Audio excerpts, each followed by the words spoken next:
नमस्कार दोस्तों। स्वागत है आपका हमारे चैनल पे। आज हम बात करेंगे इंडिया विक्स के बारे में और इंडिया विक्स से जुड़ी सारी जानकारी हम आपको यहाँ पे देने की कोशिश करेंगे। अगर इंडिया विक्स किस रीत से फॉर्म होता है, इंडिया विक्स से किसको इम्पैक्ट होता है, इंडिया विक्स से किसको फ़ायदा होता है, किसको नुकसान होता है, आपको इंडिया विक्स का क्या यूज़ हो सकता है, इंडिया विक्स से स्टॉक मार्केट पर क्या इम्पैक्ट पड़ता है, इन सब के बारे में जानेंगे। और इंडिया विक्स कहाँ से आया उसके बारे में भी हम जानेंगे। तो वीडियो में एंड तक बने रहेगा ताकि आपको इंडिया विक्स से जुड़े सारे डाउट्स क्लियर हो सके। तो चलिए वीडियो को शुरू करते हैं। अगर इंडिया विक्स की बात करें तो ये एक वॉलेटिलिटी इंडेक्स है। यहाँ पे हम देख सकते हैं कि इंडिया विक्स यानी इंडिया का वॉलेटिलिटी इंडेक्स हुआ। इससे पहले यहाँ पे विक्स करके भी यहाँ पे था जो S&P 500 के बारे में बताता था। यानी S&P 500 यानी यूएस के जो भी 500 स्टॉक्स है उसके बारे में था, जो चिकागो बोर्ड ऑप्शन एक्सचेंज के अंदर था।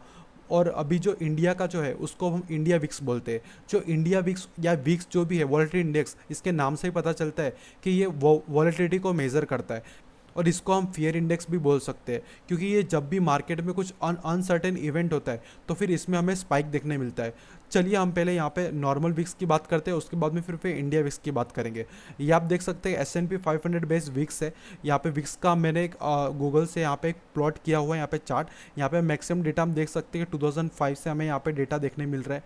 और जब भी यहाँ पे कुछ भी मार्केट में अनसर्टेनिटी आती है वहाँ पे इसमें बहुत बड़ा स्पाइक देखने मिलता है। जैसे कि यहाँ पे देख सकते हैं 2008 में यहाँ पे लेमन ब्रदर क्राइसिस आया था। उस टाइम पे यहाँ पे विक्स की वैल्यू देख सकते हैं यहाँ पे 80 के पास तक चली गई थी। अगर विक्स और इंडिया विक्स की दोनों की बात करें तो ये 0 से 100 के बीच में होती है। और जनरली ये 12 से लेके 20-25 तक यहाँ पे बनी रहती है। और ये हमेशा फ्लक्चुएट करती रहती है अकॉर्डिंग टू वहाँ पे क्या भी मार्केट में सेंटीमेंट है उसके अकॉर्डिंग। पर जब भी कुछ भी अनसर्टेन बड़े इवेंट हो जाते हैं तो फिर हमें इंडिया विक्स और विक्स के अंदर दोनों के अंदर काफ़ी बड़े यहाँ पे स्पाइक्स देखने मिलते हैं। जैसे कि यहाँ पे हम देख सकते हैं 2008 का स्पाइक, यहाँ पे हम 2020 का कोरोना वायरस का यहाँ पे भी हम स्पाइक देख सकते हैं। और अभी रिसेंटली भी जो मार्केट में इवेंट हुआ, जो गिरावट आई है पिछले कई दिनों में, यहाँ पे भी विक्स में हमें बढ़ोतरी देखने मिली। और इसके साथ हम चलो इंडिया विक्स की बात कर ले। ये इंडिया विक्स का हिस्टोरिकल चार्ट है। यहाँ पे हम देख सकते हैं कि जैसे कि हमारे पास यहाँ पे 2012 से यहाँ पे जो भी डेटा है उसके अंदर यहाँ पे कोरोना के टाइम पे देख सकते हैं कि काफ़ी बड़ी हमें यहाँ पे स्पाइक देखने मिली थी। अराउंड 80 के पास इंडिया विक्स चला गया था। अगर हम इंडिया विक्स की बात करें तो इंडिया विक्स का जो फॉर्मेशन है वो ऑप्शंस प्राइस से होता है। यानी कि ऑप्शंस प्राइस यानी कि जो भी नज़दीक की स्ट्राइक प्राइस होगी और जो भी दूर की स्ट्राइक प्राइस होगी। अगर आपको ऑप्शंस के बारे में पता होगा तो वहाँ पे स्ट्राइक प्राइस होती है और वहाँ पे एक्सपायरीज होती है वीकली, मंथली और नेक्स्ट मंथ और थर्ड मंथ तक वहाँ पे हमें एक्सपायरी के डेटा देखने मिलते हैं। तो वहाँ पे हम देख सकते हैं कि वहाँ पे हमारे पास बहुत सारी स्ट्राइक प्राइस होती है और हर स्ट्राइक प्राइस पे बहुत सारी पोजीशन बनी हुई होती है। तो फिर वहाँ स्ट्राइक प्राइस में किस रीत की पोजीशन बनी है, क्या वहाँ पे डर के माहौल वाली यहाँ पे पोजीशन बनी हुई है, उस रीत की पोजीशन बनी हुई है, ज़्यादा लोगों ने कॉल लेके रखी है या ज़्यादा लोगों ने पुट लेके रखी है।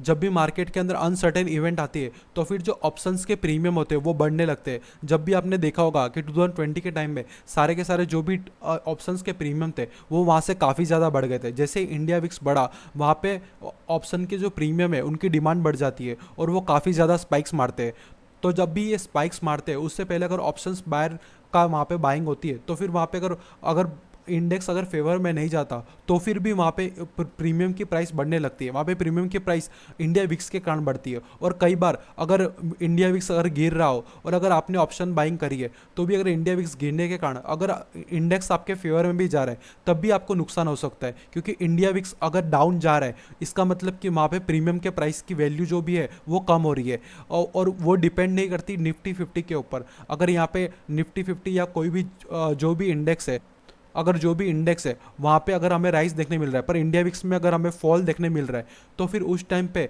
वहाँ पे प्रीमियम के प्राइसेस कम हो सकते हैं। अब हम जानते हैं कि इंपॉर्टेंस ऑफ इंडिया विक्स क्या है। अभी हमने देखा कि कैसे ये इसका वैल्यू हमें मिलता है। यहाँ पे ऑप्शंस के डेटा के हिसाब से हमें इंडिया विक्स की वैल्यू निकाली जाती है। और अगर देखने जाए तो ऑप्शंस प्राइस पे क्या इंपैक्ट आता है वो भी हमने देखा कि जैसे ही इंडिया विक्स बढ़ने लगता है तब ऑप्शंस के प्रीमियम है वो बढ़ने लगते हैं। और अगर इंडिया विक्स कम होने लगता है तो फिर वहाँ पे हमें प्रीमियम के अंदर कटौती भी देखने मिलती है। और अगर बात करें जब भी कोई बड़ा इवेंट होता है जैसे कि इलेक्शन या फिर बजट, उस टाइम पे अगर हम देखेंगे तो फिर हमें हर बार वहाँ पे हमें विक्स हाई देखने मिलेगा। क्योंकि उस टाइम पे अनसर्टेनिटी रहती है कि मार्केट किस तरफ जाएगा। इसके लिए वहाँ पे जो भी पोजीशन होती है वो उस रीत से बनी होती है कि इंडिया विक्स वहाँ पे हाई हो जाता है। और यहाँ पे अगर विक्स का इंपॉर्टेंट देखें तो हमें मार्केट के सेंटीमेंट के बारे में बताते हैं और इन्वेस्टर के कॉन्फिडेंस के बारे में बताता है। अगर इंडिया विक्स हाई है तो इसका मतलब कि मार्केट में थोड़ी पैनिक की सिचुएशन है। इंडिया विक्स अगर लो है तो वहाँ पे इतनी ज़्यादा कोई भी पैनिक पैनिक नहीं है, वहाँ पे नॉर्मल मार्केट चल रहा है। पर अगर नॉर्मल मार्केट में अगर कोई बहुत बड़ी न्यूज़ आती है तो इंडिया विक्स वहाँ पे स्पाइक्स मार सकता है। अगर higher VIX values indicate anticipation market volatility and potential downturn and lower VIX value suggests stability and confidence among investor।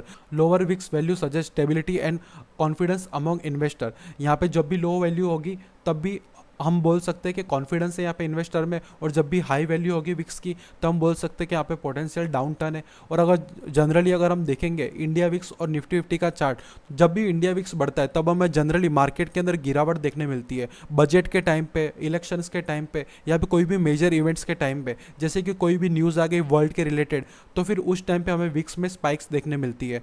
तो हमें उससे पता चलता है कि यहाँ पे अनयूजुअल्स कुछ हो रहा है। तो इंडिया विक्स देखने से हमें हर बार ये पता चल जाता है कि यहाँ पे कुछ इवेंट्स हो रही है या फिर यहाँ पे मार्केट में अभी नॉर्मल सब कुछ चल रहा है। तो इंडिया विक्स आपको ज़रूर देखना चाहिए। अगर आप ऑप्शन ट्रेडर हो, अगर आप इन्वेस्टर हो, तो इससे आपको मार्केट के सेंटीमेंट के बारे में काफ़ी ज़्यादा पता चलता है। इंडिया विक्स का यूज़ लोग मार्केट ब्रेथ में भी करते हैं, उससे उनको पता चलता है कई बार कि अभी मार्केट के अंदर क्या सिचुएशन है, किस रीत की वहाँ पे पोजीशन बनानी चाहिए, यहाँ पे वॉलेटिलिटी इंडेक्स हाई है तो फिर किस रीत के स्टॉप लॉसेस होने चाहिए, किस रीत से हमें टारगेट को ट्रेल करना चाहिए, उसके बारे में भी हमें इंडिया विक्स काफ़ी ज़्यादा हेल्प करता है। अगर हम रिसेंट की बात करें तो यहाँ पे रिसेंट में हम देख सकते हैं कि इंडिया विक्स के अंदर अभी ये 31 जुलाई तक यहाँ पे 12-13 का यहाँ पे हमें इंडिया विक्स देखने मिल रहा था। तो जैसे ही यहाँ पे मार्केट में गिरावट आई, यहाँ पे देख सकते हैं कि इंडिया विक्स 22 का यहाँ पे हाई चला गया था, और इसके कारण यहाँ पे देख सकते हैं कि निफ्टी 50 में काफ़ी ज़्यादा हमें फॉल देखने मिला, या फिर हम वाइसा वर्सा ही बोल सकते हैं कि निफ्टी में फॉल देखने मिला, तभी ये इंडिया विक्स हाई हुआ। और अभी जो ग्लोबल में रिसेशन की बात चल रही थी और ग्लोबल के अंदर जो भी जापानीज मार्केट की बात चल रही थी जहाँ पे बहुत ज़्यादा गिरावट देखने मिली, और अभी रिसेंट भी हमें आज भी ट्यूसडे को हमें काफ़ी ज़्यादा हाई पे मार्केट ओपन हुआ है और वापस से डायरेक्ट नीचे जाके अभी क्लोज हुए, तो यहाँ पे काफ़ी ज़्यादा वॉलेटिलिटी देखने मिल रही है। तो फिर इस टाइम पे इंडिया विक्स हाई है और यहाँ पे प्रीमियम्स की वैल्यू भी यहाँ पे बढ़ जाती है। और लो विक्स के एनवायरनमेंट के अंदर ऑप्शंस बायर को कई बार फ़ायदा होता है, और जो हाई विक्स का एनवायरनमेंट होता है वहाँ पे ऑप्शन सेलर्स को फ़ायदा होता है कि हाई विक्स के अंदर वहाँ पे प्रीमियम्स काफ़ी ज़्यादा होते हैं और दूर के जो भी स्ट्राइक प्राइस होती है उनके प्रीमियम भी काफ़ी हाई होते हैं, तो फिर वहाँ पे वो सेल करके कई बार वो प्रॉफिट कमा लेते हैं। पर ये हमेशा डिपेंड करता है आपके स्किल के ऊपर, उसमें सिर्फ इंडिया विक्स का या फिर कोई भी स्ट्रैटेजी का कुछ भी इन्वॉल्वमेंट नहीं होता। तो आशा करते हैं आपको इंडिया विक्स के बारे में काफ़ी ज़्यादा जानकारी मिली होगी। अगर आपको इंडिया विक्स से जुड़े कुछ डाउट रह गए हो तो फिर ज़रूर कमेंट बॉक्स में बताइएगा, मैं आपके जवाब देने की कोशिश करूँगा। वीडियो को लास्ट तक देखने के लिए थैंक यू।